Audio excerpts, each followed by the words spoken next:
Welcome to Trailblazing Bosses. I'm Veranda Atkins, and this podcast is all about real stories and practical tips for travel agents looking to level up. Whether you're part-time aiming to go full-time or you've been at it for a couple of years and just feel stuck, we've got you covered. Each episode dives into strategies, challenges, and advice to help you grow your businesses and achieve success. Let's get started. Hello, everyone. Thank you for tuning in for this episode of Trailblazing Bosses. Today, we have a boss on the line with us, Miss Margie Jordan. She has been in the travel industry. I can't even remember like how many years ago I met Margie, but she's always been like such a wealth of knowledge and resources, and just she's always willing to offer up her talents to everybody. So it is such a pleasure to have you on today, Margie. How are you? I'm doing well. Thank you. Thank you very much. I'm excited. Good. I know it's been a few months since we actually talked. I think the last time I saw you, we were in Amsterdam at the Asta River Cruise Expo. Right. Yeah, Yeah. that's been So almost a year now. I know it is funny because I can't believe that's been almost a year. It seems like it was just there, but this year has just like flown by. Like it's so many new things and all this stuff like going on in the industry and around. And I know you're doing some new stuff. So why don't you just take a couple minutes and tell the people like who you are and what you do and all that Um, kind of good stuff. So I have been in the travel industry for 20 years. Next year, next January will be 20 years. It's tough for me to even think I've been in one industry for 20 years, but I have. I am a travel agency owner. I've owned it for 20 years. Boutique luxury travel agency here in Jacksonville, Florida. And over the years, I have been on stage, both domestically, internationally. I've taught thousands of travel advisors. And I had the privilege of mentoring about 3,000 travel advisors as vice president at CCRA for a little bit. Nice. And I think that's where I met you, like on stage. You were on stage and was like, hey, if you have any issues about stuff or questions, call me. So I was like, okay, let me jot down that number. I was definitely that girl, always willing to help out. When I started in the industry, we didn't have as the resources that we have today, 20 years ago. And, working from your home was sort of a new thing. I remember us, having conversations with the people who worked out of retail locations versus those of us who are working home. And we had to kind of, gain our reputation a little bit in the industry back in that day. But Yep. I had a friend who we met at a cruise conference, and she kind of took me under her wing. She answered every question I had, no matter how silly, no matter how much she thought I should have known that already, or any of those crazy things. She answered my questions all the time. And she literally is the reason I'm still here today because she just kind of took me under her wing and made sure I got all the information I needed, no matter how crazy or how many times I asked. People are so great. Like it's just I value like it's so funny. I have several travel agents. Of course, we all talk to each other and share information and knowledge. And yesterday I was talking to somebody, I think we were on like phone call number 3 for the day. And I told her, I was like, okay, I think I'm good. I'm not gonna say I'm not gonna call you anymore today, but I'm not gonna call you about this subject today.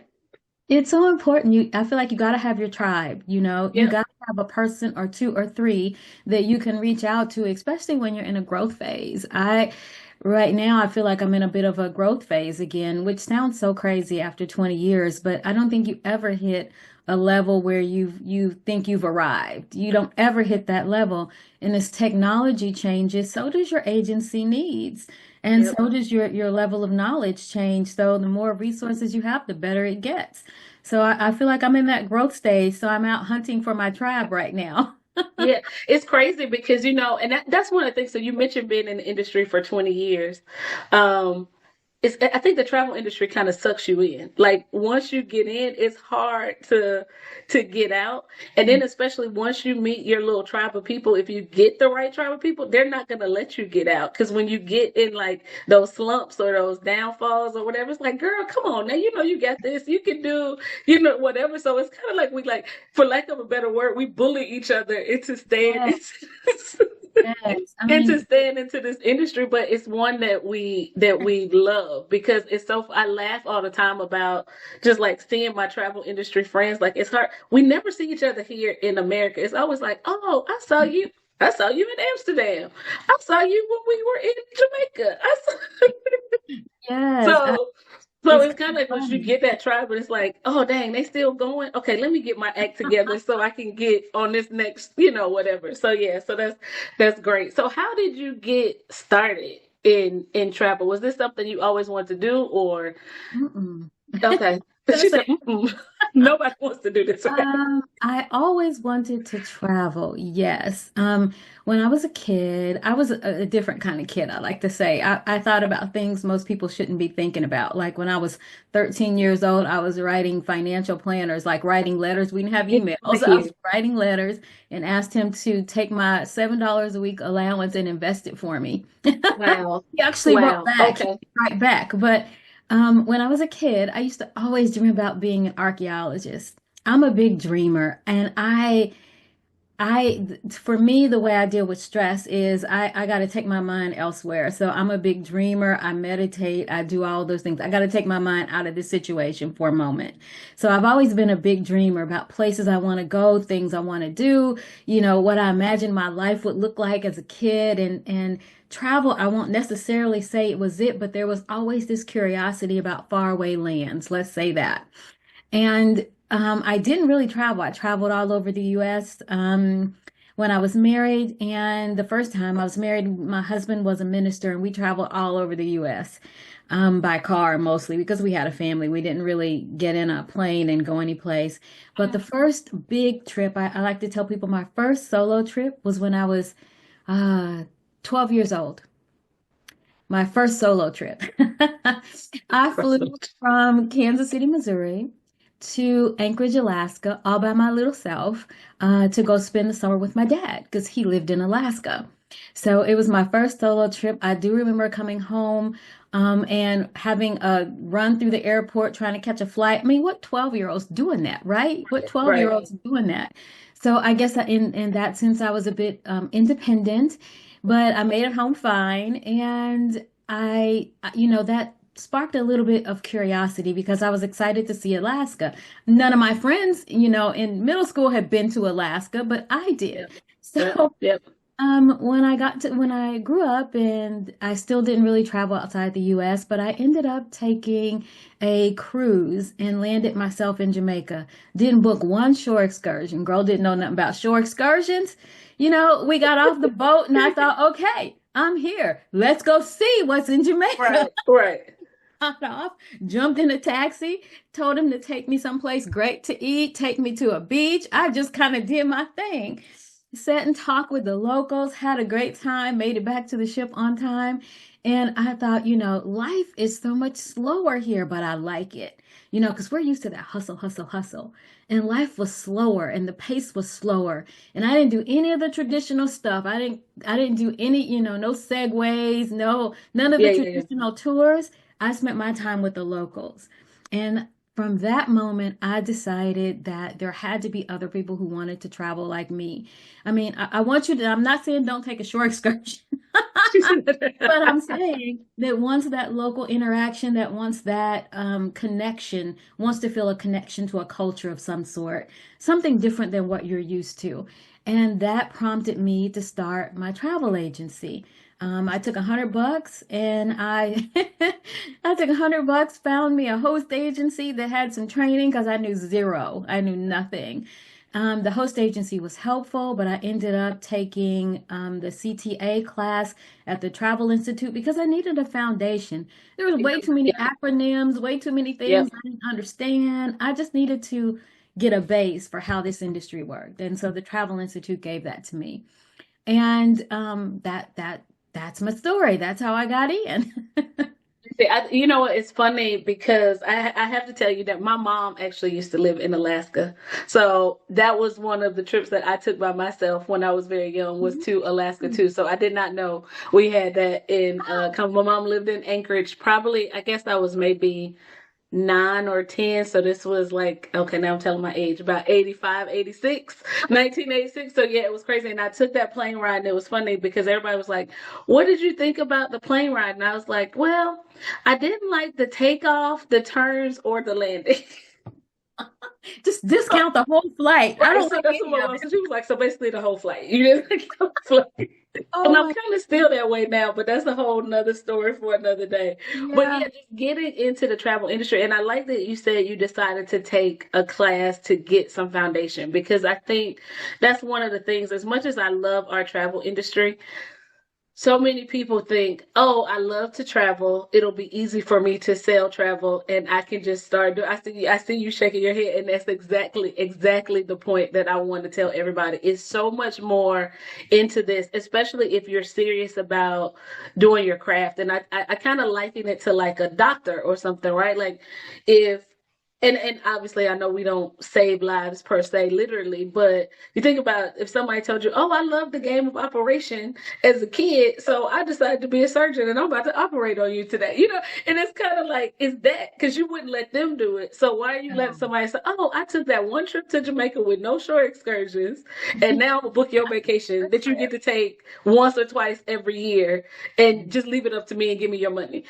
Oh man, there's so many little nuances to this industry that I think Yeah.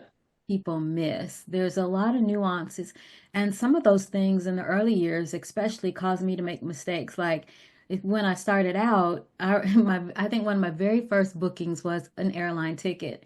And we all have some kind of feeling about airline travel and tickets Yep. anyway.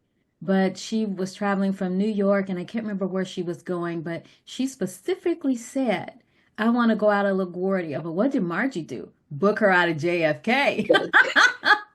I'm like, oh man. And I caught my error immediately. Doesn't matter. It's still going to cost you money to fix it.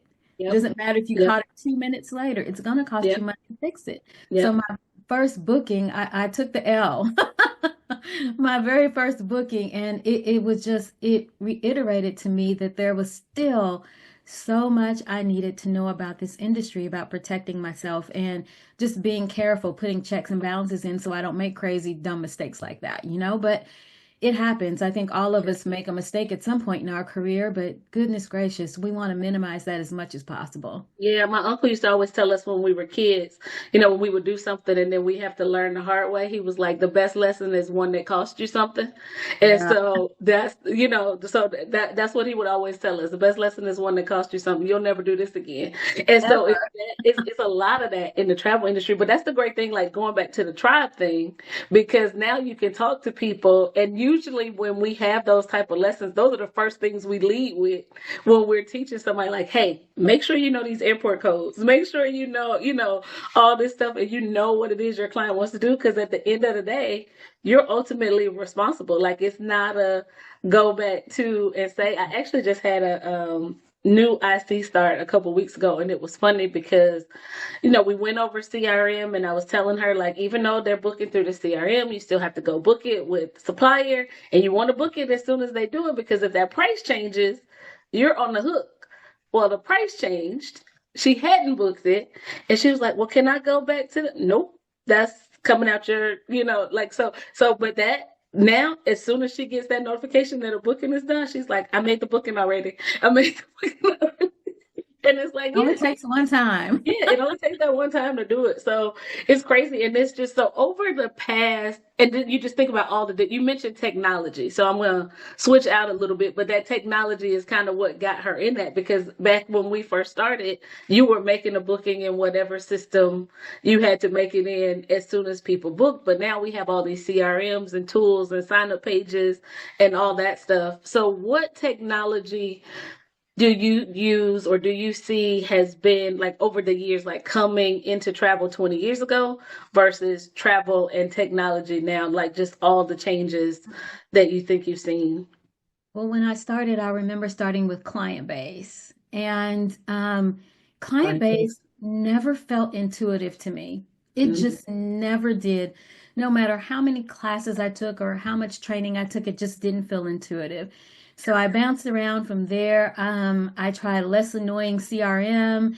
I tried CRMs that were outside of the travel industry. That one was because I felt like in the industry, our technology felt like 10 years behind based on what everybody else was doing. I came out of corporate America. I was a marketing director for a real estate company, for Berkshire Hathaway Real Estate Company, and we had tools, we had technology tools. So stepping into something that felt not intuitive and didn't feel modern and sleek and functional. And back in that day, it was. I'm not saying client base wasn't. Back in that day, that was the top thing you could be using. But I still felt like there were things I was missing. There was capabilities I was missing. And I knew in the corporate side, there were better tools. They weren't custom to travel, but there were better tools. So for the better part of the first 2 or 3 years, I used tools outside of the travel industry to as my CRM. One of them was so cool. It was a social listening CRM. So not only did it keep all of my client data in it, but it would monitor their socials. So if they called, I could pull up their name real quick and I could see what they had posted recently. If they went to dinner, I could even say, like, how was that place? I've heard that was always a great place to have a meal. And they would be like, how did you know that? Or if they celebrated a birthday, I would see it in my Yeah, CRM, not in social media. So it kept me off the treadmill in social media of that scrolling. yeah, yeah, But I today our tools are better. We're getting better. What I still wish is that they would all talk to each other. I still feel like I'm using a CRM to do this, and the CRM doesn't necessarily talk to Kit, my email marketing platform, yeah, and all of those things. I wish that I could connect my CRM to some sort of data analytics to be able to pull particular data out of there and create custom reports. So while I think it's 200% better than it was 20 years ago. Obviously, it would be as we progress along. There's still some things I'd like to see. There's still some technology I'd like to see. For instance, like one last year, I think it was, I did a group booking for a conference for a a company here in Jacksonville. And all I had to do was airline tickets, but it was a lot of them. It was like 20 or 30 airline tickets. Some people were traveling on the same flight. And what my issue was, what I had trouble with was tracking who was on these flights. Now, you can see it in the CRM, but what I would have wanted to see is like a dashboard. I'm giving you my wish list. It would be like a dashboard of all my clients that are traveling, like a little map. On this map, I want to see a green dot if their flight is a go. I want to see a yellow dot wherever whatever location they are on in the US.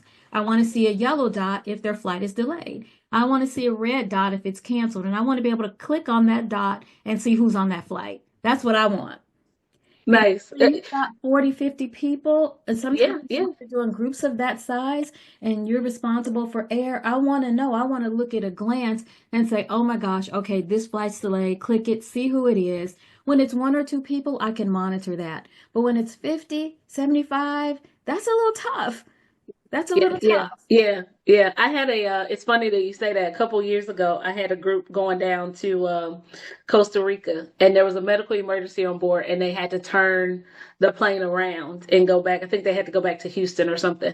But I had about 20 people on that flight, and as soon as the plane turned around, my phone blew up because everybody wanted to let me know because they didn't all know each other in this group.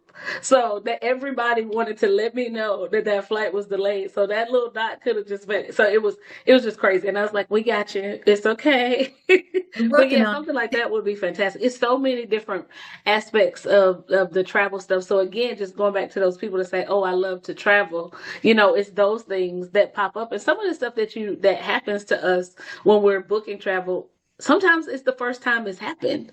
So it's like because that particular instance was the first time that I had someone have a medical emergency and that many people on the plane that had to turn around. So it's like, what do we do? And that's where that tribe comes back in to play too. So What are some, I know you've done a lot of teaching and obviously helped so many agents in the industry. What are some of the strategies for success that you think somebody who's coming into the travel industry, like what do you think they need to have in their little toolkit just to start with?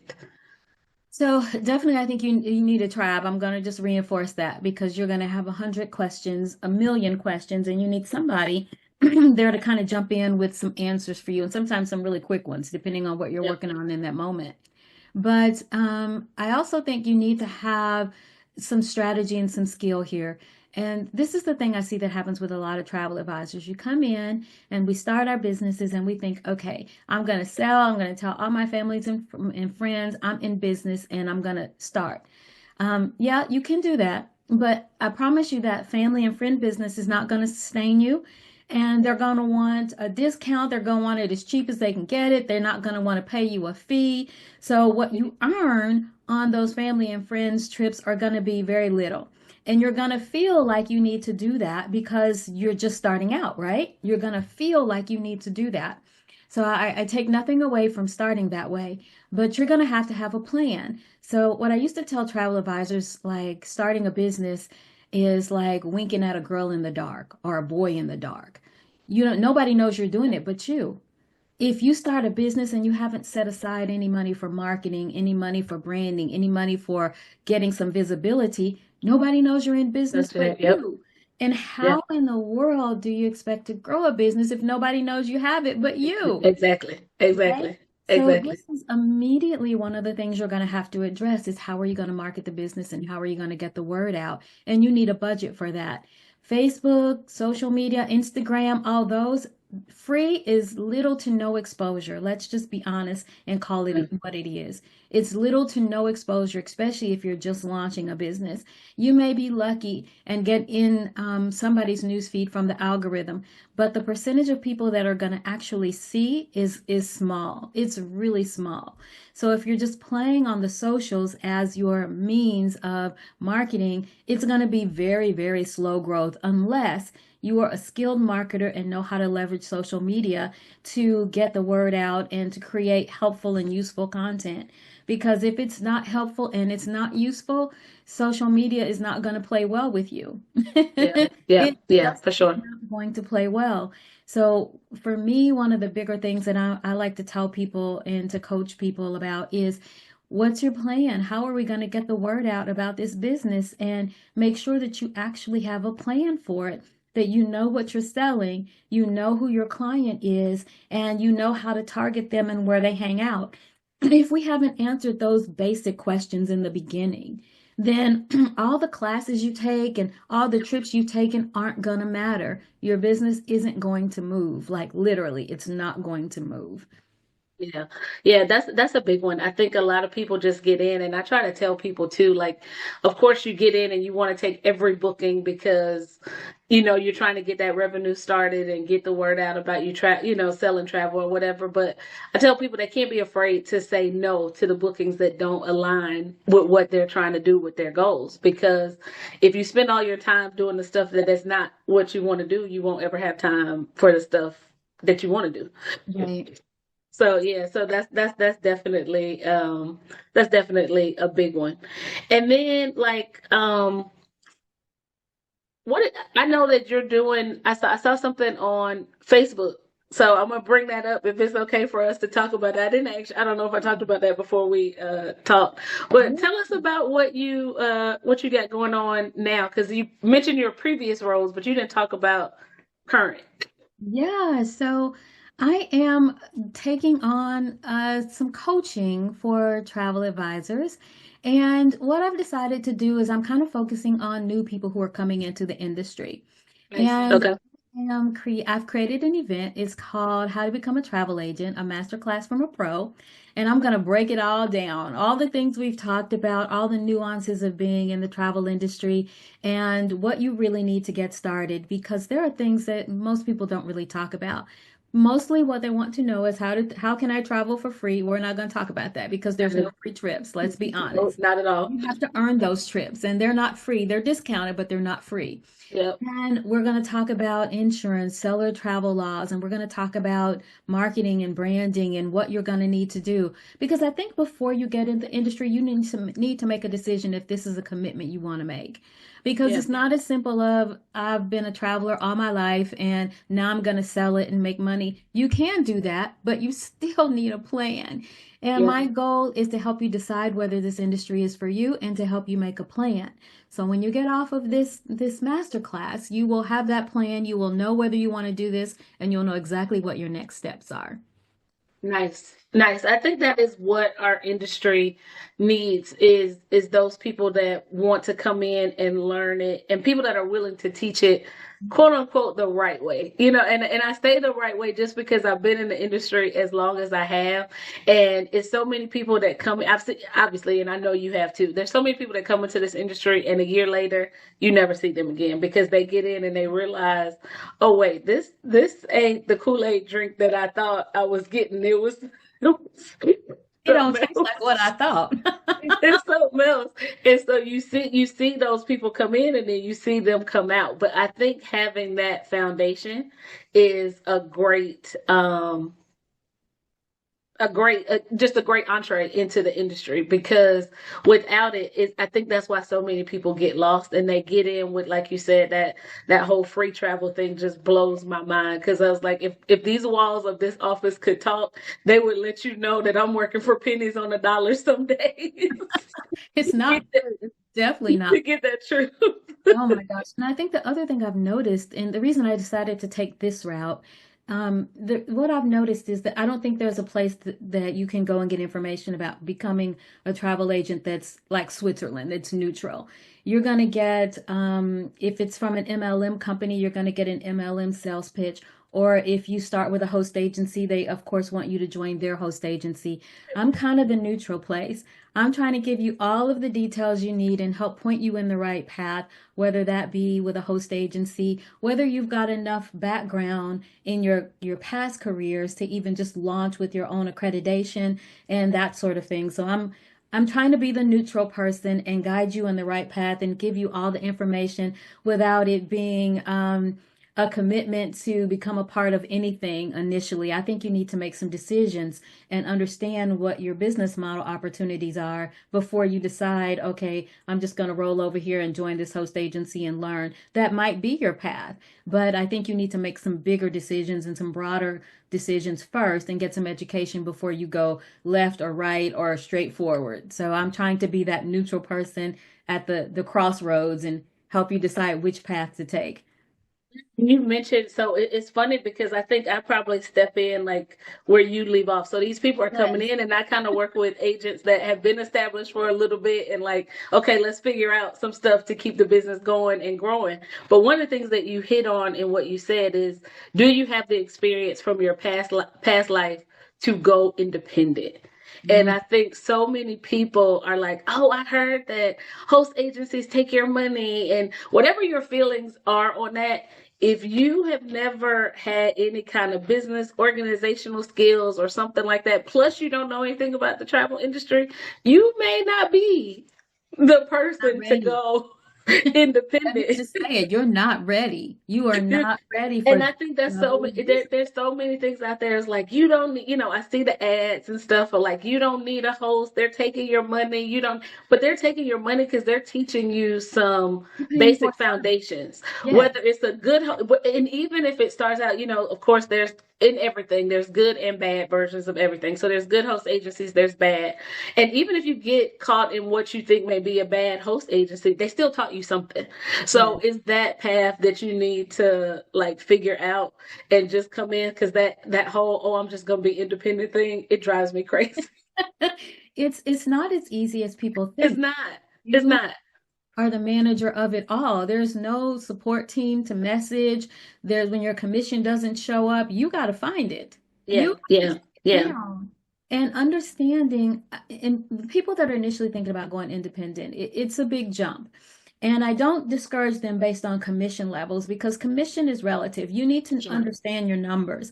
Because when someone is hosted versus independent, yeah, you get 100% of your commission, but that percentage is going to be lower, right? Yeah. Because you're building up your sales volume and it's only your sales volume. It's not the sales volume of an entire host agency that's getting you those higher commissions anymore.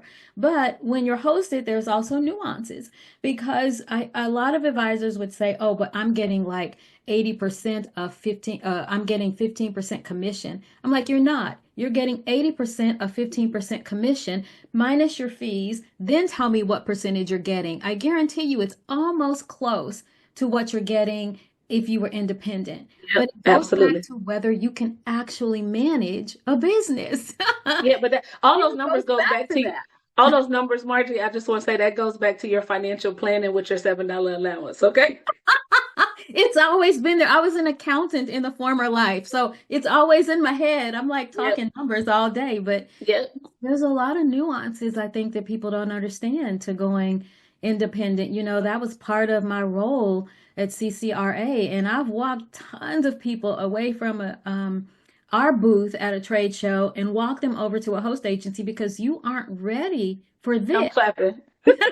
You I'm aren't ready clapping. for this, and it would be a disservice. So you really need to think about that before you just Yeah. jump off. If you're ready, you're ready. Yeah. Really Yeah. Yeah. ready. You know you're ready. I Yeah. mean, when I got my IATA number years ago, the reason I knew I was ready is because I wasn't using anything the host agency had except for their IATA number. And I had to log in my sales in their platform, but I had my own platform. I had my own website. I was doing my own marketing. I wasn't using the consortium really at all. So I was kind of doing it all myself. And I thought, you need to just keep doing it and get your own number. You're already doing Yep. it. Yep. So, yeah, Yep. you know when you're ready. It's Yeah, not. and I've never been, it's crazy because I've never been with a host, but I don't know if we've ever talked about this, but I worked with Travel Impressions for 13 years. Oh, I didn't know So that. yeah, yeah, yeah. So I was at travel. That was my entree into the travel industry. I worked there for 13 years. So when I started my own agency, at least I came with that foundation. Like I knew how things worked. So I never kind of went with I never went with a host, but for 13 years I kind of technically was with a host. It just I wasn't selling travel. I was doing other things there. But yeah, I tell people that all the time. Had I not had that background and just tried to step out here, it would have been a disaster. I don't think I would have lasted as long as I did. So and it's funny because at Travel Impressions I was in charge of the inside sales team. So we helped agents with issues and problems and all Oh, this you stuff great all day. background with this. Yeah, so we help people with that all day long. So it was funny when I decided to start my own agency. I told my husband, I was like, let me see if I really know what we've been talking about all these years. So give me like 6 months. If I don't make any money in these 6 months, or at least see some money coming at the end of the 6 months, I'm gonna go put my resume back out there. So I just made 10 years this year. So I have not put my resume back out there. So That's so So super awesome. excited about that part. But it's crazy too, like starting out. I always talk to people about like work-life balance, right? Because I think sometimes it's crazy. And I mean, even with you, like I don't ever remember calling you, even when you were in your other role and you like not picking up the phone or not responding to an email. So I usually tell people like 9 to 5 it cuts off, but I don't know with you if you were cutting off at 9 to 5. Uh, But how is it different now that you're kind of like independent, doing all your own stuff? How do you keep that work life balance going? it's tough. When you work for yourself, I always say that you will work more hours than you've ever worked when you worked for someone else. And that still holds true today. My agency has a really strict cutoff time. I literally have a desk phone over here, and it Me too. rings only for certain hours. After that, it goes to voicemail. So there's no texting, Margie. I have one client that texts me, well, two. And one's a doctor. He's just really difficult to reach. So, he texts me in between surgeries and things. So he can text, but everybody else calls on that phone. And I try to stick to that as a rule. Unless they're traveling, I stick to that as a rule. But when it comes to me personally, I've got goals, I've got things I'm doing. I'm launching this master class. I'm working on a website relaunch for my agency. I've dipped my whole feet and legs into data analytics. And I've got a small little business that I'm going to launch hopefully early Q1 2025 that's data driven. And I have a second little business that I got all these things rolling in my head. A second little business that I'm going to launch. The other two ventures are not travel related. They're outside of the industry. So I'm trying to diversify where I'm putting my footprint at.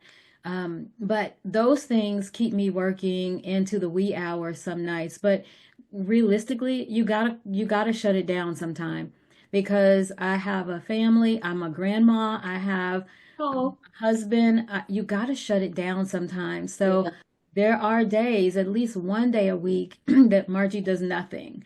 Now, the other days I Nice. might go hard and do crazy things, but there's one day a week that I have to just shut it all down. If I want to lay around and watch TV all day, I'll do that. If I want to get out, I'll do that.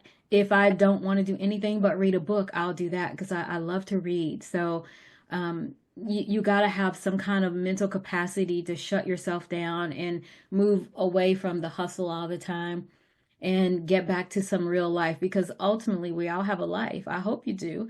And I hope you commit some time to that because your family wants to spend time with you. So like last weekend, my husband and I we went to a comedy show. We went out to dinner. I think we're going out to dinner tomorrow. So Fridays I typically shut it down early, about 4 o'clock, and I'm out. And one of the weekend days I work, the other weekend day I do nothing. That's Yep. my day, Yep. whatever. So you got to figure out your work-life balance. Don't let the world make you think that you have to be hustling 24/7. And if you're not in this to win it. That's some nonsense. Nobody can live that life for, 15, 20 years. You're going to burn yourself out and you're going to get sick and then you're going to wish you didn't do that. So make time for it. It's funny because we have this mentality. I was just talking to somebody else, and I was saying, as entrepreneurs, we kind of feel like we have to go for that grind because if we don't kill it, we don't eat, right? And so it's kind of that you get caught in that cycle. But I was telling them too, it's like if you just stay in this wall, you don't have a life. And I remember my daughter was maybe like 5, and this is when I was still working for corporate. And they asked her, "What does her mommy do?" And she was like, "My mommy stays in her office all day and works."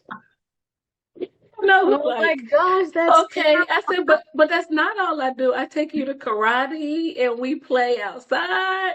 And she's like, no, you just stay in your You office just and stay in your work. office and work, mom. I don't know what you're talking about, but So so yeah, so just having that, and I think that's one of the things because it's like you said, the world has you thinking that you have to be hustling, you got to be moving, you got to do stuff, but you got to live your life. Like we go on these fabulous trips, and there are times that we're on these trips where we still got to take calls or talk to a client or something like that, but you got to take a moment to just enjoy these beautiful places right. that we get to go We and don't, do all the stuff. And I think we it don't. go. I feel Uh like oh. we don't Oh take yeah. enough time to do that. We don't. We spend more of our time on these trips. Most times we're traveling internationally because we're working. Let's just be honest. It's somehow work related. It's a conference, it's an event, it's a fam, it's something. And it's rare that we'll go and just not do anything, like nothing, but enjoy the trip. The very first trip I ever took that was like a vacation, it was like we went 3, 4 nights, I think it was, in Jamaica at all inclusive. And the very first day we got there, I'm like, golly, I feel like I'm supposed to be running off to meet with somebody, or I need to open up my laptop, or I need to do something. It took me 2 of the 4 days to realize that I wasn't working and settle into, okay, this is really vacation. So for me, I know on the front end of a vacation, if I want to be there 7 days, I probably need to go 9 because the first 2 I'm going to try to work. I'm going to It's true. try to do the stuff I normally do. And we just don't do it enough. It's a clue to me that I don't take enough vacations. I don't take enough actual vacations. I think the last good one I had was Tanzania. I went to Tanzania, Qatar. We were gone for like 12, 13 days. It was amazing. Yes. Yeah, I feel you like on that whole take of break, take a vacation. I had recently it was between a conference and a destination wedding that I had to go to, and there were 2 days that it was easier for me to just fly to the destination rather than fly home then fly back.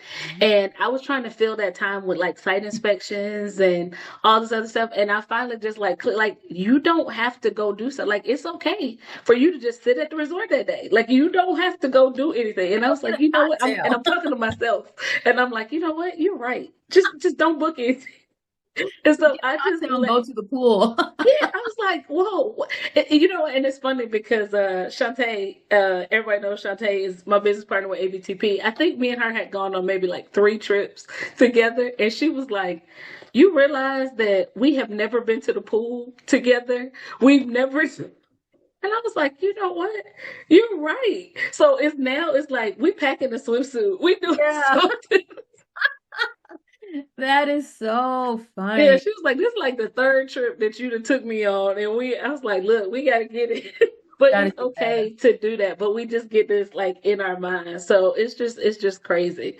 So, but Margie, I'm not gonna hold you. Just tell everybody again where they can find out about your class if they're trying to just find information about the travel industry and learn from one of the pros. Right. So the best way to find out is to go to margiejordan.com and you'll find a link there, or you can follow me on social media. I'm at Margie Travels on every platform, so I'm easy to find. Okay. And I've got it posted there too. So I would love to have you in my class if you're interested in getting in the travel industry. And if you're thinking about getting in the travel industry, this is the best time, you guys. This is the best time. Best time. Gotcha. Well, thank you so much, Margie, for joining us today. I really appreciate your time, and I'm looking forward to seeing you somewhere in the world. I know we'll be somewhere together soon. Awesome.